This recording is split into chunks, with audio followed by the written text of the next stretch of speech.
অন্যদিকে কৈলানে অভিষেক বন্দ্যোপাধ্যায় আজ থেকেই লোকসভার যাবতীয় কর্মসূচি শুরু। একাধিক কর্মসূচি রয়েছে ডায়মন্ড হারবারের সাংসদ অভিষেক বন্দ্যোপাধ্যায় কৈলানে আজ থেকেই লোকসভার ভোটের প্রচার শুরু কার্যত বলা যেতে পারে। একাধিক কর্মসূচি রয়েছে অভিষেক বন্দ্যোপাধ্যায়ের। প্রবীণদের জন্য বার্ধক্য ভাতা প্রদান সেই অনুষ্ঠানে আজকে কৈলানে হওয়ার কথা রয়েছে, সেখানে উপস্থিত অভিষেক বন্দ্যোপাধ্যায়। কৈলানে অভিষেক ব্যানার্জি আজ থেকেই লোকসভা ভোটের প্রচার কার্যত শুরু। একাধিক কর্মসূচি রয়েছে অভিষেক বন্দ্যোপাধ্যায়, সেই ছবি সেই মুহূর্তে ছবি আপনারা এখন দেখছেন।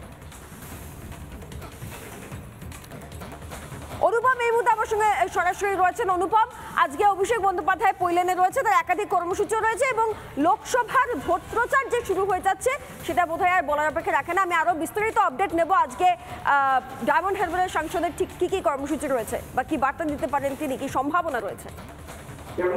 দেখো, তোমায় জানিয়ে রাখি, গত 10ই নভেম্বর শেষবার প্রকাশ্যে মুখ খুলেছিলেন অভিষেক বন্দ্যোপাধ্যায়। তারপর থেকে তার আর কোনো রাজনৈতিক কর্মসূচি ছিল না। আজকে তুমি জানো 7 তারিখ জানুয়ারি মাসে আজকে তিনি যে কর্মসূচি শুরু করছেন কৈলান থেকে, অনেকেই বলছেন যে এটা লোকসভা নির্বাচনের প্রচার শুরু করে দিলেন অভিষেক বন্দ্যোপাধ্যায়। যদিও অভিষেক বন্দ্যোপাধ্যায় যখন 2014 প্রথম লোকসভা নির্বাচনে প্রার্থী হয়েছিলেন তখন তিনি এই মাঠ থেকে প্রচার শুরু করেছিলেন এবং এই মাঠ থেকেই অভিষেক বন্দ্যোপাধ্যায় তার সব থেকে বড় কর্মসূচি এক ডাকে অভিষেক, তিনি এই মাঠ থেকেই তার শুভ সূচনা করেছিলেন। স্বাভাবিকভাবে অভিষেক বন্দ্যোপাধ্যায়ের কাছে এই মাঠ অনেক গুরুত্বপূর্ণ, অনেক পয়া বলে মনে করছে রাজনৈতিক মহলের একটা বড় অংশ। আজকে এই মাঠ থেকে অভিষেক বন্দ্যোপাধ্যায় তিনি প্রায় 71,000-এরও বেশি বার্ধক্য ভাতা সরাসরি তাদেরকে অনুদান দেওয়া হবে, চেকের মাধ্যমে তাদের বার্ধক্য ভাতা দেওয়া হবে।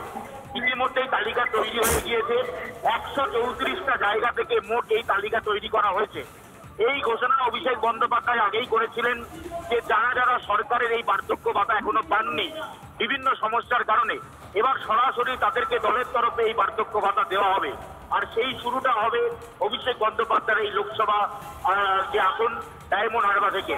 আজকে কৈলানে অভিষেক বন্দ্যোপাধ্যায় রাজনৈতিক বক্তব্যের দিকে অনেকেই তাকিয়ে রয়েছেন, কারণ গত 10ই নভেম্বর অভিষেক বন্দ্যোপাধ্যায়ের যে বক্তব্য তারপর থেকে রাজনীতিতে অনেক জল বয়ে গিয়েছে।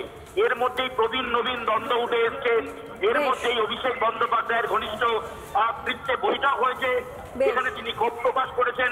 এমনকি তিনি এটাও জানিয়েছিলেন যে তিনি ডায়মন্ড হারবার লোকসভার মধ্যে সীমাবদ্ধ থাকবেন, তিনি অন্য কোথাও প্রচারে যেতে চান না। আজকে তিনি কি কি বক্তব্য রাখেন সেই দিকেও আমাদের নজর থাকবে। ধন্যবাদ অনুপম।